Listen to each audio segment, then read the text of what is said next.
राधे राधे दोस्तों, हिंदू धर्म की मुख्य बातें जानिए।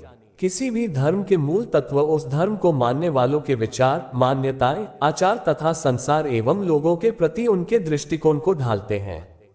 हिंदू धर्म की बुनियादी 5 बातें तो है ही। 1. वंदना। 2. वेद पाठ। 3. व्रत। 4. तीर्थ और 5. दान। लेकिन इसके अलावा निम्न सिद्धांत को भी जाने। लेकिन वीडियो में आगे बढ़ने से पहले एक छोटी सी रिक्वेस्ट है। अगर आपने ये चैनल अभी तक सब्सक्राइब नहीं किया है तो सबसे पहले सब्सक्राइब कर ले, ताकि सनातन धर्म से जुड़ी सारी जानकारियां आप तक सबसे पहले पहुंच सके। कमेंट्स बॉक्स में प्यार भरा राधे राधे लिखकर आपकी हाजिरी अवश्य दें। चलिए वीडियो करते हैं स्टार्ट। 1. ब्रह्म ही सत्य है। ईश्वर एक ही है और वही प्रार्थनीय तथा पूजनीय है। वही सृष्टा है, वही सृष्टि भी। शिव, राम, कृष्ण आदि सभी उस ईश्वर के संदेश वाहक है। हजारों देवी देवता उसी एक के प्रति नमन है। वेद, वेदांत और उपनिषद एक ही परम तत्व को मानते हैं। 2. वेद ही धर्म ग्रंथ है। कितने लोग हैं जिन्होंने वेद पढ़े? सभी ने पुराणों की कथाएं जरूर सुनी और उन पर ही विश्वास किया तथा उन्हीं के आधार पर अपना जीवन जिया और कर्मकांड किए। पुराण, रामायण और महाभारत धर्म ग्रंथ नहीं, इतिहास ग्रंथ हैं। ऋषियों द्वारा पवित्र ग्रंथों, 4 वेद एवं अन्य वैदिक साहित्य की दिव्यता एवं अचूकता पर जो श्रद्धा रखता है वही सनातन धर्म की सुदृढ़ नींव को बनाए रखता है। 3. सृष्टि, उत्पत्ति व प्रलय। सनातन हिंदू धर्म की मान्यता है कि सृष्टि, उत्पत्ति, पालन एवं प्रलय की अनंत प्रक्रिया पर चलती है। गीता में कहा गया है कि जब ब्रह्मा का दिन उदय होता है तब सब कुछ अदृश्य से दृश्यमान हो जाता है और जैसे ही रात होने लगती है सब कुछ वापस आकर अदृश्य में लीन हो जाता है। वह सृष्टि पंचकोश तथा 8 तत्वों से मिलकर बनी है। परमेश्वर सबसे बढ़कर है। 4. कर्मवान बनो। सनातन हिंदू धर्म भाग्य से ज्यादा कर्म पर विश्वास रखता है। कर्म से ही भाग्य का निर्माण होता है। कर्म एवं कार्य कारण के सिद्धांत अनुसार प्रत्येक व्यक्ति अपने भविष्य के लिए पूर्ण रूप से स्वयं ही उत्तरदायी है।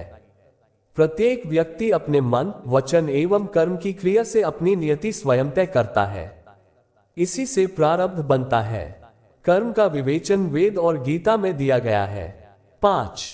पुनर्जन्म। सनातन हिंदू धर्म पुनर्जन्म में विश्वास रखता है। जन्म एवं मृत्यु के निरंतर पुनरावर्तन की प्रक्रिया से गुजरती हुई आत्मा अपने पुराने शरीर को छोड़कर नया शरीर धारण करती है। आत्मा के मोक्ष प्राप्त करने से ही यह चक्र समाप्त होता है। 6. प्रकृति की प्रार्थना। वेद प्राकृतिक तत्वों की प्रार्थना किए जाने के रहस्य को बताते हैं। ये नदी, पहाड़, समुद्र, बादल, अग्नि, जल, वायु, आकाश और हरे भरे प्यारे वृक्ष हमारी कामनाओं की पूर्ति करने वाले हैं, अतः इनके प्रति कृतज्ञता के भाव हमारे जीवन को समृद्ध कर हमें सद्गति प्रदान करते हैं। इनकी पूजा नहीं, प्रार्थना की जाती है। ये ईश्वर और हमारे बीच सेतु का कार्य करते हैं।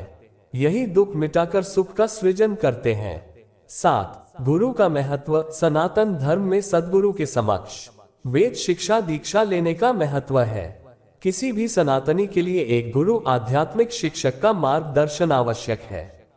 गुरु की शरण में गए बिना अध्यात्म व जीवन के मार्ग पर आगे बढ़ना असंभव है। लेकिन वेद ये भी कहते हैं कि अपना मार्ग स्वयं चुनो। जो हिम्मतवर है वही अकेले चलने की ताकत रखते हैं। 8. सर्वधर्म संभाव। आनो भद्रा कृत्वा यान्तु। विश्वतः ऋग्वेद के इस मंत्र का अर्थ है कि किसी भी सद्विचार को अपनी तरफ किसी भी दिशा से आने दें। ये विचार सनातन धर्म एवं धर्मनिष्ठ साधक के सच्चे व्यवहार को दर्शाते हैं। चाहे वे विचार किसी भी व्यक्ति, समाज, धर्म या संप्रदाय से हो।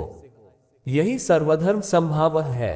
हिंदू धर्म का प्रत्येक साधक या आमजन सभी धर्मों के सारे साधु एवं संतों को समान आदर देता है। 9. यम नियम। यम नियम का पालन करना प्रत्येक सनातनी का कर्तव्य है। यम अर्थात 1. अहिंसा, 2. सत्य, 3. अस्त्यय, 4. ब्रह्मचर्य और 5. अपरिग्रह। नियम अर्थात 1. शौच, 2. संतोष, 3. तप, 4. स्वाध्याय और 5. ईश्वर प्राणिधान। 10. मोक्ष का मार्ग। मोक्ष की धारणा और इसे प्राप्त करने का पूरा विज्ञान विकसित किया गया है। ये सनातन धर्म की महत्वपूर्ण देन में से एक है। मोक्ष में रुचि न भी हो तो भी मोक्ष ज्ञान प्राप्त करना, अर्थात इस धारणा के बारे में जानना प्रमुख कर्तव्य है। 11 संध्या वंदन, संधि काल में ही संध्या वंदन की जाती है। वैसे संधि 5 या 8 वक्त समय की मानी गई है, लेकिन सूर्य उदय और अस्त अर्थात 2 वक्त की संधि महत्वपूर्ण है।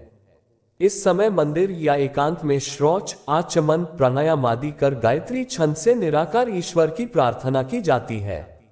12 श्राद्ध तर्पण, पितरों के लिए श्रद्धा से किए गए मुक्ति कर्म को श्राद्ध कहते हैं तथा तृप्त करने की क्रिया और देवताओं, ऋषियों या पितरों को तंडुल या तिल मिश्रित जल अर्पित करने की क्रिया को तर्पण कहते हैं। तर्पण करना ही पिंडदान करना है। श्राद्ध पक्ष का सनातन हिंदू धर्म में बहुत ही महत्व माना गया है। 13 दान का महत्व, दान से इंद्रिय भोगों के प्रति आसक्ति छूटती है, मन की ग्रंथियां खुलती है, जिससे मृत्यु काल में लाभ मिलता है। मृत्यु आए इससे पूर्व सारी गांठें खोलना जरूरी है, जो जीवन की आपाधापी के चलते बंध गई है। दान सबसे सरल और उत्तम उपाय है। वेद और पुराणों में दान के महत्व का वर्णन किया गया है। 14 संक्रांति, भारत के प्रत्येक समाज या प्रांत के अलग अलग त्योहार, उत्सव, पर्व, परंपरा और रीति रिवाज हो चले हैं। ये लंबे काल और वंश परंपरा का परिणाम ही है कि वेदों को छोड़कर हिंदू अब स्थानीय स्तर के त्योहार और विश्वासों को ज्यादा मानने लगा है। सभी में वह अपने मन से नियमों को चलाता है। कुछ समाजों ने मांस और मदिरा के सेवन हेतु उत्सवों का निर्माण कर लिया है। रात्रि के सभी कर्मकांड निषेध माने गए हैं। उन त्योहार, पर्व या उत्सवों को मनाने का महत्व अधिक है जिनकी उत्पत्ति स्थानीय परंपरा, व्यक्ति विशेष या संस्कृति से न होकर जिनका उल्लेख वैदिक धर्म ग्रंथों, धर्मसूत्रों और आचार संहिता में मिलता है। ऐसे कुछ पर्व हैं और इनके मनाने के अपने नियम भी हैं। इन पर्वों में सूर्य चंद्र की संक्रांतियों और कुंभ का अधिक महत्व है। सूर्य संक्रांति में मकर संक्रांति का महत्व ही अधिक माना गया है। 15 यज्ञ कर्म, वेदानुसार यज्ञ 5 प्रकार के होते हैं। 1 ब्रह्म यज्ञ, 2 देव यज्ञ, 3 पितृ यज्ञ, 4 वैश्वदेव यज्ञ और 5 अतिथि यज्ञ। उक्त 5 यज्ञों को पुराणों और अन्य ग्रंथों में विस्तार दिया गया है। वेदज्ञ सार को पकड़ते हैं, विस्तार को नहीं। 16 वेद पाठ, कहा जाता है कि वेदों को अध्ययन करना और उसकी बातों की किसी जिज्ञासु के समक्ष चर्चा करना पुण्य का कार्य है, लेकिन किसी बहसकर्ता या भ्रमित व्यक्ति के समक्ष वेद वचनों को कहना निषेध माना जाता है। गरुड़ पुराण, कथा, रामायण, गीता और महाभारत की ऐसी कई रोचक कहानियां हैं जो हम आपको बताते रहेंगे। हमसे जुड़े रहने के लिए हमारे चैनल को सब्सक्राइब कीजिए। आपका बहुत बहुत धन्यवाद।